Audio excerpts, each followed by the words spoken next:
అవును, మేము కూడా ఉన్న మాట నిజం. కాకపోతే ముందుగా ఉండి మాట్లాడుతున్నారు, మాకు సరిగ్గా వినిపించలేదు. బట్ మాకు ఎమోషన్ అయితే అర్థమైంది.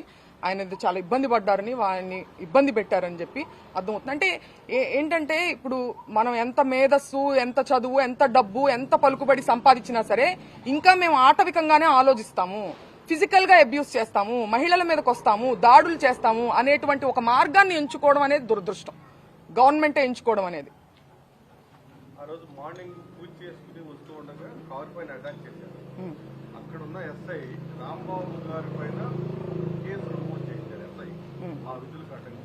మరి ఎంత బేభత్సం జరిగింది కదా, మరి మీ తరఫున ఒక కేసు కూడా మీరు ఇవ్వలేదు? తీసుకోలేదండి, తీసుకోలేదు. మేము పెట్టడానికి ప్రయత్నిస్తున్నాం, పెట్టారు ఆల్రెడీ. ఇప్పుడు కూడా మేము పెడతాము. మా మదర్ కూడా సెక్యూరిటీకి ఇమీడియట్ గా 8 గంటల పాటు జరిగిందండి ఇది దాడి.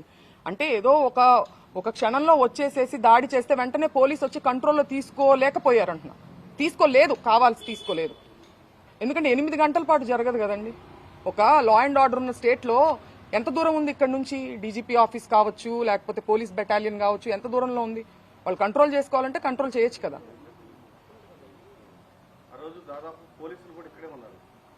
వాళ్ళు ఎంతమంది ఉన్నారు రౌడీలు, పోలీసులు కూడా అంతే మంది ఉన్నారు. ఎందుకంటే కనీసం లాఠీ చార్జ్ చేయడం కానీ ఏమి చేయలేదండి, ఏమి చేయలేదు.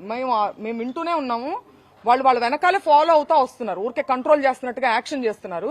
మేము పైన బెడ్రూమ్ లో ఉండడం జరిగింది.